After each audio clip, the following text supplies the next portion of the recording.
આજે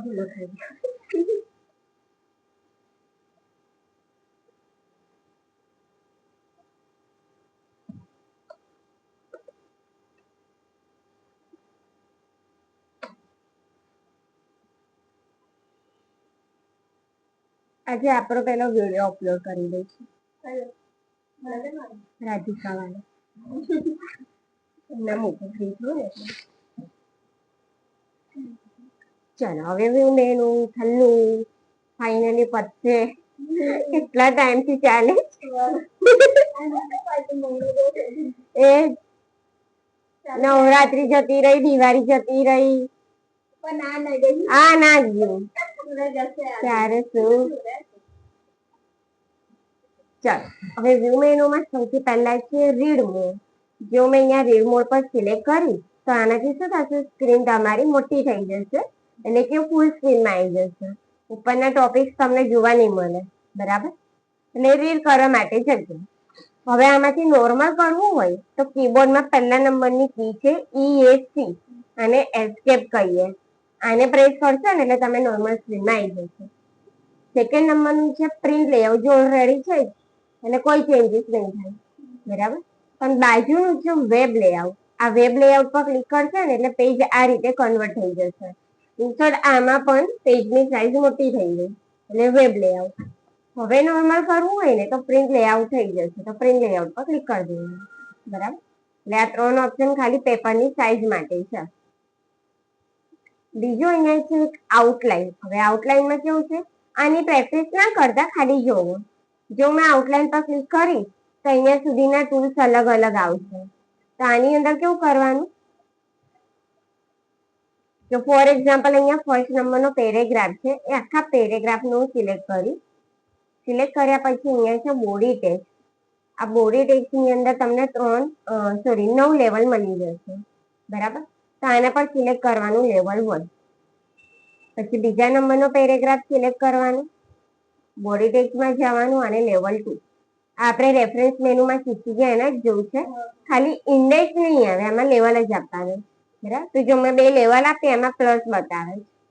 હવે બાજુમાં આવીએ તો 100 લેવલ છે, જેમાં ઓલ લેવલ છે અમને, તો એરો પર ક્લિક કરવાનું. મેં અહીંયા સિલેક્ટ કરીશ લેવલ 1, તો મને ખાલી પહેલો પેરેગ્રાફ બતાવશે, બાકી નહીં. હું લેવલ 2 લઈશ તો બીજા નંબરનો પેરેગ્રાફ, જેમાં લેવલ આપ્યા ને અહીંયાથી એટલા લેવલ આપણને બતાવશે. જો 3 લઉં છું, 4 લઉં છું તો નહીં આવે. કેમ નહીં આવે, લેવલ આપ્યા જ નથી એટલા, બરાબર. એટલે બહુ બધું તમને જોડે રીતે ઓલ લેવલ બધા લેવલો હોય એમાંથી તમને જે મેઇન લેવલ અહીંયાથી આપણે લીધા એ બતાવવા હોય તો તમને આ કામ લાગે. તેના સિવાયનું કઈ જ નહીં, બરાબર. આવી રીતે પછી ઓલ કરી દેશો એટલે બધું પાછું. પછી અહીંયા છે શો ટેક્સ્ટ ફોર્મેટિંગ. જો તમે આના પર ક્લિક કરશો તો આનો કલર બદલાઈ જશે, જેના પર લેવલ આપેલી છે, બરાબર. જો નીચેના પેરેગ્રાફ તો નોર્મલ જ છે, તમે 2 પેરેગ્રાફના લેવલ આપીએ ને એટલે કલર બદલાઈ ગયો. ફરી ક્લિક તો નોર્મલ, એટલે હાઇલાઇટમાં બતાવે છે આ અલગ છે એમ. So first line only. આપણી પાસે અહીંયા નીચે જેટલા બી પેરેગ્રાફ છે, આ નીચે વાળા જેમાં લેવલ નથી આપ્યા, એ લેવલ આપ્યા છે એ વાળાની. આથી સેવ ટાઈમ રીડિંગ આ વાળા જે 3 પેરેગ્રાફ છે ને એ ખાસ જોજો. જો હું ક્લિક કરું છું તો ફર્સ્ટ લાઈન ઓનલી, એટલે જે પેરેગ્રાફ છે ને એની ખાલી પહેલી લાઈન મળશે. આખું પેરેગ્રાફ હતો ને એ નહીં બતાવતા, દરેક પેરેગ્રાફની ખાલી પહેલી લાઈન એમ. હું ફરી ક્લિક કરીશ તો જો પાછું જ્યાં રીડિંગ, પછી આ વિડીયો, પછી 2 મિનિટ, તો નીચેની લાઈનો નહીં આવે, ખાલી પહેલી લાઈન બતાવશે, બરાબર. બસ અહીંથી આટલું કરીને ક્લોઝ કરવાનું, અહીંયા કઈ જ નહીં, અહીં સુધી. અને કેવું વિડીયોમાં આવી જાય કોઈને કરવું હોય તો, એટલે આમાં પ્રેક્ટિસ તો છે નહીં કઈ બહુ. ચાલો પછી ડ્રાફ્ટ પર ક્લિક કરશો તો પેજ એમ બાજુ કન્વર્ટ થઈ જશે આવી રીતે. અહીંયા તમને બ્લેન્ક જગ્યા મળી જશે, બરાબર. છે તો આ બી ઓલમોસ્ટ એમ જ. ફરી પ્રિન્ટ લઈ આવો તો નોર્મલ. હવે અહીંયા એક વર્ટિકલ છે, તો હવે આ વર્ટિકલની બાજુમાં સાઈડ ટુ સાઈડ છે જે તમારામાં હશે અહીંયા બંધ છે પણ તમારામાં હશે. આનાથી શું થશે, આના નીચે કોઈ પેજ હશે ને જેવી રીતે કે આ એની બાજુમાં આવી જશે એમ. જો તમે સાઈડ ટુ સાઈડ પર ક્લિક કરશો તો, અને ફરી વર્ટિકલ પર ક્લિક કરશો તો નોર્મલ થશે. તો જો કમ નીચે, અચ્છા હા આને જો બરાબર. અરે વાહ, જબર ધ્યાન છે તમારું. અહીં બી છે ઓપ્શન, જ્યાં મલ્ટીપલ પેજીસ પર ક્લિક કરીશ ને તો આવું છે. એક પેજ અહીં અને બીજું પેજ અહીંયા. એટલે સાઈડ ટુ સાઈડ માં આ રીતે જ આવે છે, પણ મારામાં બંધ છે, પણ તમારામાં હશે ને તો આ રીતે જ બતાવશે. એટલે આ બે ને આ ત્રણ ઓપ્શન સેમ છે.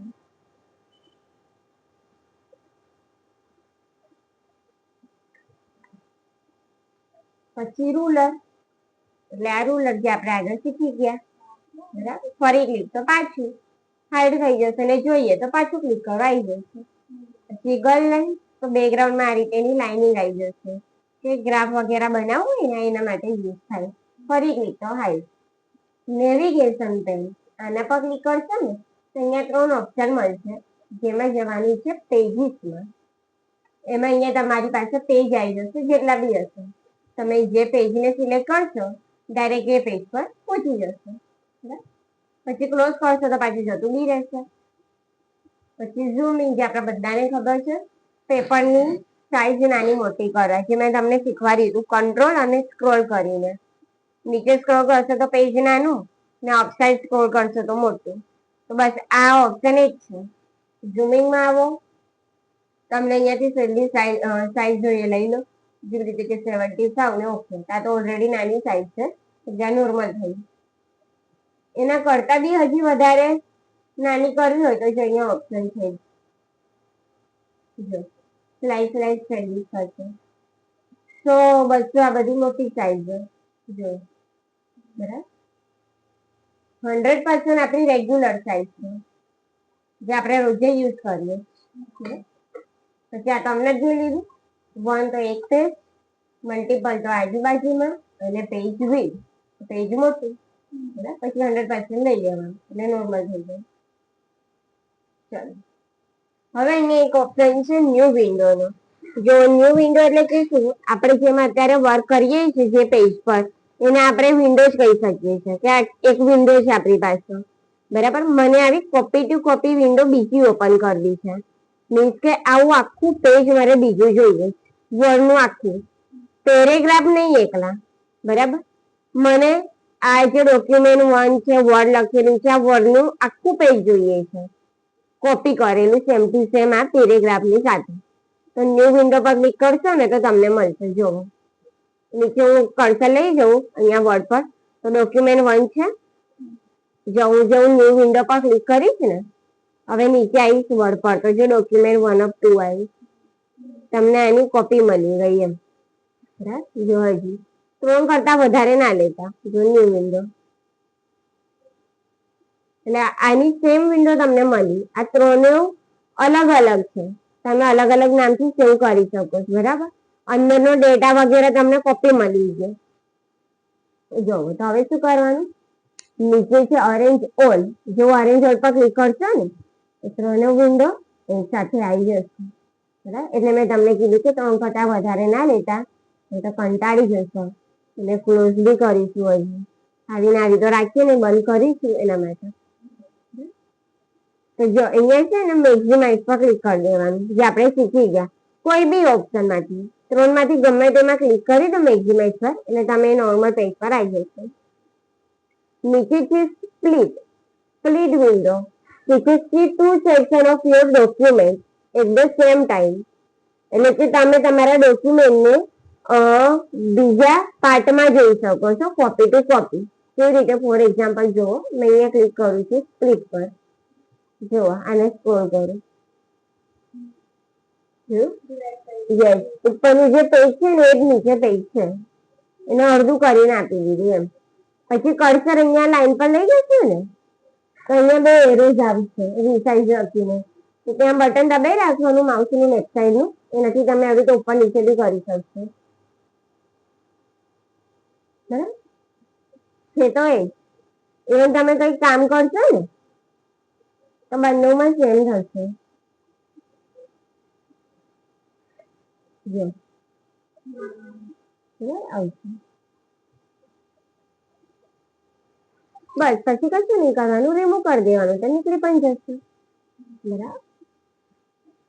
ચલો પછી બાજુમાં અહીંયા છે વ્યૂ સાઈડ બાય સાઈડ. આપણી પાસે જે 3 વિન્ડો છે એમાંથી એક તો ઓપન થઈ, પછી રહી બીજી 2. તો તમને કઈ વિન્ડો બાજુમાં ઓપન કરવી છે તો અહીંથી તમે સિલેક્ટ કરી શકો, કોઈ બી લઈ લેવાની અને ઓકે બાજુમાં આવી જશે. બરાબર, આવું છે. પછી આમાં બી સેમ, કોઈ બી એકમાં મેક્સિમાઇઝ કરી દેવાનું એટલે જ્યાં હતા ત્યાં પાછું. પછી નીચે સ્ક્રોલિંગ નું ઓપ્શન છે, ત્યાં સ્ક્રોલિંગમાં કઈ નહીં થાય એટલે આને સ્કીપ કરજો. નીચે એક બીજો ઓપ્શન છે રીસેટ વિન્ડો, તો જે વિન્ડો બાજુમાં ઓપન થઈ હતી ને આપણે એને બંધ કરી એ જ વિન્ડો પાછી આપી દેશે. છે ને, આવું છે. અને છેલ્લું એક છે સ્વિચ વિન્ડો, ઓલમોસ્ટ સેમ. તમને કોઈ ડોક્યુમેન્ટ ઓપન કરવું છે કોઈ બી સિલેક્ટ કરો, સાઈડમાં આવી જશે. બરાબર, સાઈડમાં આવે ને તો અમુક વખત વચ્ચે બી આવે તો વાંધો કઈ નથી. તો આને બી હવે હું ક્લોઝ કરી દઉં. અહીંયા આવો ને એટલે ક્લોઝ કરી દેવાનું ચાલશે. કે જે રીતે કે ડોક્યુમેન્ટ 2 તો આને ક્લોઝ કરી દઉં. હવે નહીં જરૂર પડે, અહીં સુધી આપણે જે વિન્ડો લીધી હશે ને અન્ય વિન્ડોમાંથી એની જરૂર પડશે. હવે છેલ્લું અહીંયા છે મેક્રોસ. હવે મેક્રોસ ની અંદર કેવું હોય જો, મેક્રોસ રેકોર્ડિંગ નું કામ કરે છે. રેકોર્ડિંગ એટલે કે તમે જે વર્ક કરો છો તો તમને મેં એવો ટાસ્ક આપ્યો કે તમે રોજે સવારે આવો તો તમારે તમારો રોલ નંબર, તમારું ફૂલ નેમ, તમારો ટાઈમિંગ અંદર લખી જ દેવાનો કોમ્પ્યુટરમાં થાય. બરાબર, તો રોજ રોજ લખવા કરતા તમે એને શું કરશો, રેકોર્ડ કરી દેશો અને ઓટોમેટિક એની સાથે ટાઈપ થઈને આવી જશે. એમ પેલા જો એટલે આઈડિયા આવે. જો મેક્રોમાં રેકોર્ડ મેક્રોમાં આવવાનું, અહીંયા મેક્રો 2 તો એને હટાવીને તમારે કઈ બી નામ લખી દેવાનું. જેવી રીતે કે મેં લખી દઉં છું ટુડે, તમે તમારું નામ લખી શકો છો. સ્પેસ આપીને કઈ ના લખતા આવી રીતે. જો કશું લખો ને તો જોઈન્ટ રાખજો આમ. બરાબર,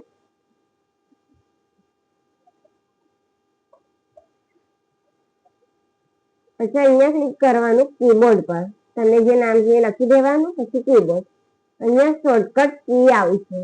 આ શોર્ટકટ કીમાં તમારે કોઈ બી કી આપવાની છે કીબોર્ડમાંથી. ફોર એક્ઝામ્પલ અહીંયા A to Z માંથી કોઈ બી કી લઈ લેવાની, તમને જે જોઈએ. તો મેં ઓલ્ટ ની સાથે ટી લઈશ, ઓલ્ટ કમ્પલસરી. બરાબર, કયું આ ઓલ્ટ. તો મારે મેં ટુડે આપ્યું છે તો મેં નાનું યાદ રાખવા માટે એનો લેટરનો યુઝ કરીશ, ટી નો. તમે પોતાનું નામ લખો કે આરતી લખ્યું તો ઓલ્ટ એ લઈ લો, શિરા લખ્યું તો ઓલ્ટ એસ લઈ લો. બરાબર, ઓલ્ટ એટલે ક્યાં, તો મેં અહીંયાથી લઈ લઉં છું ઓલ્ટ ની જોડે ટી. બરાબર, અહીંયા શોર્ટકટ કીમાં અહીંયા પહેલા ક્લિક રાખજો પછી લખજો ઓલ્ટ કમ્પલસરી. બરાબર, આ રીતે આવવું જોઈએ. ખબર પડી? બસ પછી અહીંયા ક્લિક કરવાનું અસાઇન પર અને છેલ્લે કરી દેવાનું ક્લોઝ. જો આવે છે અહીંયા મેં લખ્યું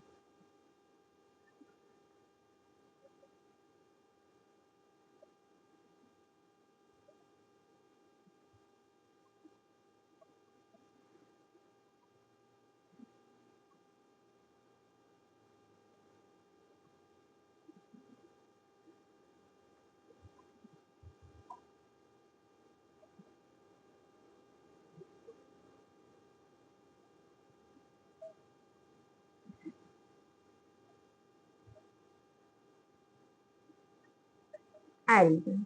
બરાબર, કઈ આજુબાજુમાં બી કંઈક લખવું હોય લખાય.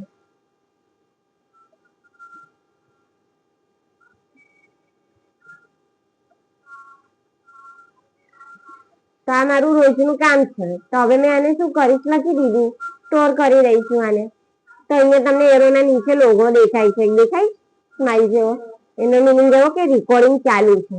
વોઇસ નહીં આવે પણ આપણે જે વર્ક કરીએ છીએ ને આમાં એ સ્ટોર થશે. મોબાઈલમાં રેકોર્ડિંગ કરીએ ને સ્ક્રીન રેકોર્ડિંગ એના જેવું. જો આટલું કરીને મેક્રોમાં આવવાનું, અહીંયા તમને સ્ટોપ રેકોર્ડિંગ મળશે. આ સ્ટોપ પર ક્લિક કરી દેવાનું. જો પેલો લોગો જતો રહ્યો બંધ થઈ ગયો. જો આને ડિલીટ કરી દઈશ. હવે મેં કી પ્રેસ કરીશ ઓલ્ટ ની જોડે ટી જે આપણે આપી હતી, તો જો ઓલ્ટ ટી કરીશ ને જો આવી ગયું, જોયું જાદુ, જો ઓલ્ટ ટી છે ને ઓટોમેટિક લખાઈ જશે. જેટલી વખત તમે સિલેક્ટ કરશો ને એટલી વખત આવશે ઓલ્ટ ટી. બરાબર, બસ એટલું. જે કોપી પેસ્ટ કરીએ અને કોપી કર્યા પછી તમે કોમ્પ્યુટર શટડાઉન કરીને ઓપન કરશો તો તમારો જે ડેટા હશે ને તમારે ફરી કોપી કરવું પડશે, પછી પેસ્ટ કરવું પડશે. જ્યારે આ કેવું છે, તમે આને શટડાઉન કરીને ઓપન કરો, કાલે આવીને ઓપન કરો, ગમે ત્યારે ઓપન કરો, રોજે તમે આવીને અહીંયા ઓલ્ટ ટી દબાવશો ને ઓટોમેટિક આવી જશે. એટલું લખેલું. બરાબર, જેવું લાગે કે તમે કી ભૂલી ગયા તો અહીંયા આ જ મેક્રોમાં ક્લિક કરવાનું. એમાં આર્યું વ્યૂ મેક્રો, એની અંદર તમારો ડેટા હશે જો આર્યું ટુડે, એને સિલેક્ટ કરીને રન કરી દેવાનું. જો આવી ગયું. બરાબર, પછી બીજા બધાના બી છે જોઈ, સાક્ષીને રન છે ને. એટલે અહીંયા જેનો જેનો ડેટા હશે આપણે આવી રીતે લઈ શકીએ. લખવું ના પડે, જે આખું ટેબલ જ છે.